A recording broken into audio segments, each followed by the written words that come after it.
देखिए, अभद्र और मर्यादित, आपने दो इन शब्दों का प्रयोग किया। मुझे नहीं लगता कि रमेश विधूड़ी ने जो कुछ बोला है दानिश अली के लिए, वो ये दो शब्द उसे व्यक्त करने के लिए काफी है। जी। उन्होंने जो बोला है वैसा तो आमतौर पर जो हिंदुत्ववादी ट्रोल्स होते हैं वो भी उस तरह की भाषा का इस्तेमाल यदा कदा ही करते हैं। तो पता नहीं उन्होंने ऐसा क्यों किया। मुझे तो लगता है कि उन्होंने एक बार में अपनी कुल्हाड़ी से दो वार किए।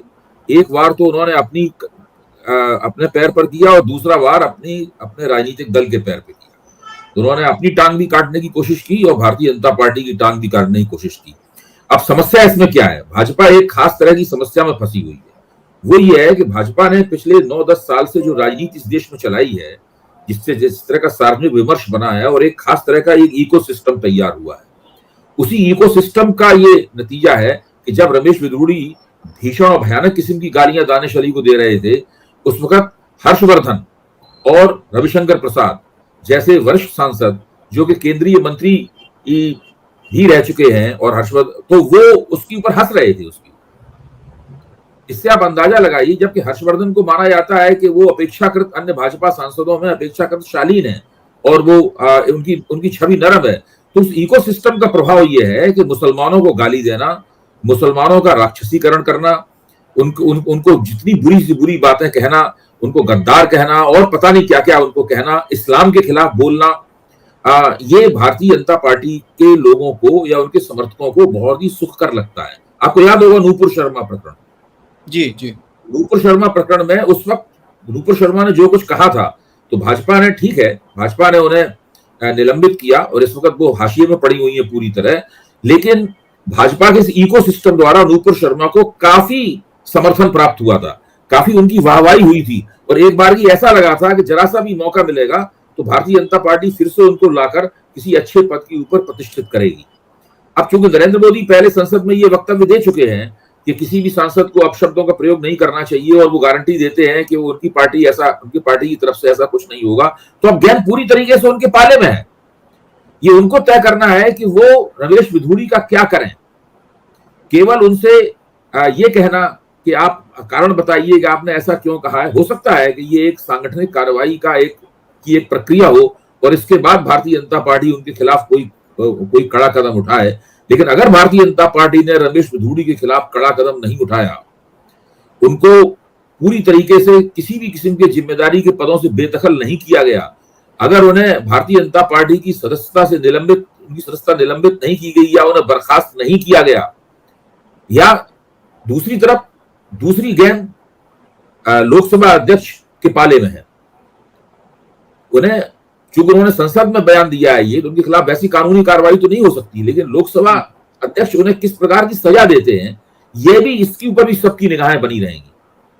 रमेश विधूड़ी जैसे लोगों को किसी भी कीमत पर कोई रियायत नहीं दी जानी चाहिए, उनको बचना नहीं चाहिए, उनको दो तरफ से सजा मिलनी चाहिए, एक तो भारतीय जनता पार्टी के संगठन की तरफ से और एक लोकसभा अध्यक्ष की तरफ से।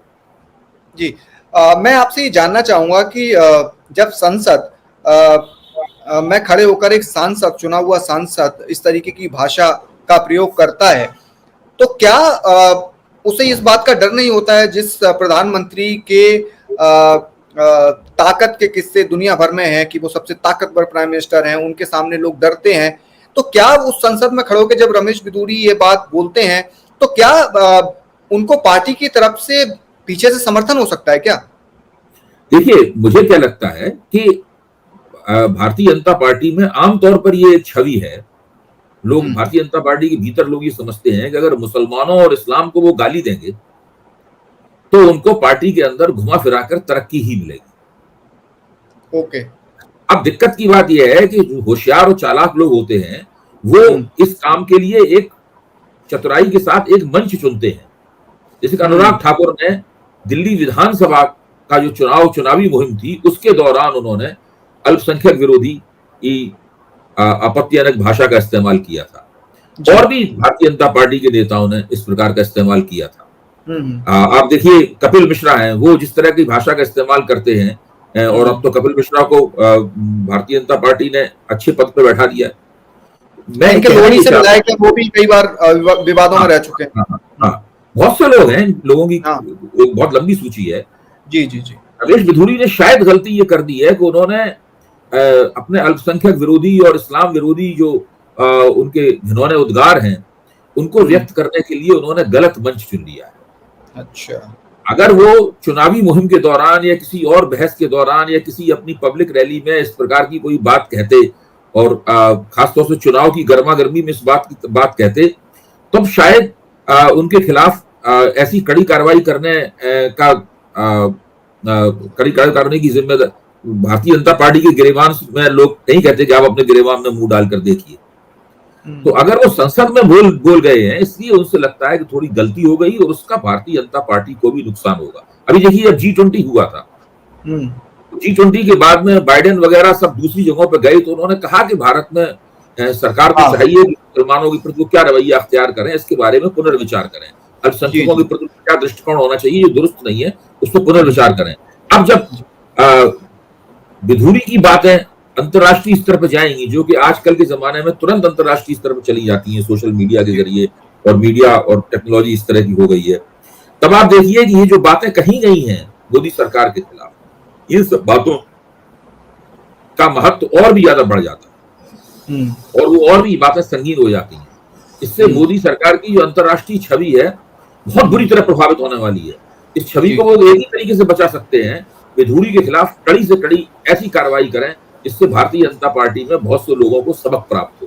मुझे ताज्जुब है, नूपुर शर्मा के खिलाफ और जो एक दिल्ली स्तर के प्रवक्ता थे भारतीय जनता पार्टी के, उनके खिलाफ जो कार्रवाई की गई है, उसके बाद शायद इनको ऐसा नहीं करना चाहिए था। लेकिन जैसा कि होता है कि आप जिस इकोसिस्टम में होते हैं, वहां आपके दिल और दिमाग में इस तरह की चीजें कूट कूट कर भरी होती हैं जो कभी भी असावधानी के क्षण में आपके मुंह से निकल जाती हैं। जी।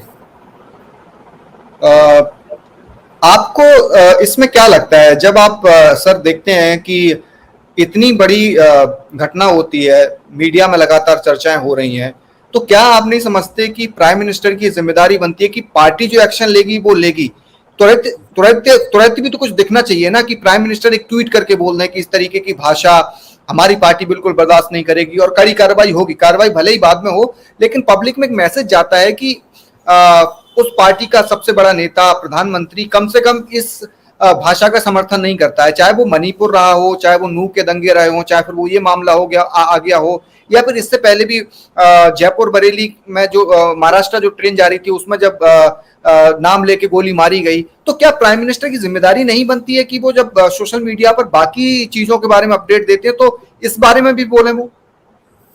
ठीक है, मैं आपकी बात से सहमत हूं, ये प्रधानमंत्री की जिम्मेदारी बनती है। ये मसला बहुत गंभीर है क्योंकि भारत की संसद में हुआ है और वो खुद प्रधानमंत्री के उस वक्तव्य के बाद हुआ है जिसमें इस तरह की बातें करने की मनाही की गई थी और उन्होंने एक तरह का उपदेश दिया था। अब देखने की बात है खुद जो वो उपदेश देते हैं वो अपने ऊपर और अपनी पार्टी के ऊपर किस तरीके से लागू करते हैं। तो अभी हम लोगों को थोड़ा सा इंतजार करना चाहिए उनकी तरफ से कोई ट्वीट आता है कि नहीं आता है, क्योंकि अभी कल की घटना है और अंततः प्रधानमंत्री इस पर क्या रवैया अख्तियार करते हैं। आपको लगता है कि आएगा? प्रधानमंत्री अगर अपनी पार्टी को होने वाले नुकसान को बचाना चाहते हैं, अगर वो चाहते हैं कि उनकी बातों को गंभीरता पूर्वक लिया जाए, जो वो उपदेशात्मक, उनके अंदर बड़ी उपदेशात्मक प्रवृत्ति है, वो हर एक को उंगली दिखा कर और ऐसे ऐसे करके वो पूरा बताते हैं कि आपको क्या करना चाहिए। ऐसा लगता है सबकी वो क्लास ले रहे हो, एक अध्यापक की तरह बर्ताव करते हैं। तो अगर उनकी बात वो चाहते हैं उनकी बातों को लोग गंभीरता पूर्वक लें तो उन्हें ये करना पड़ेगा।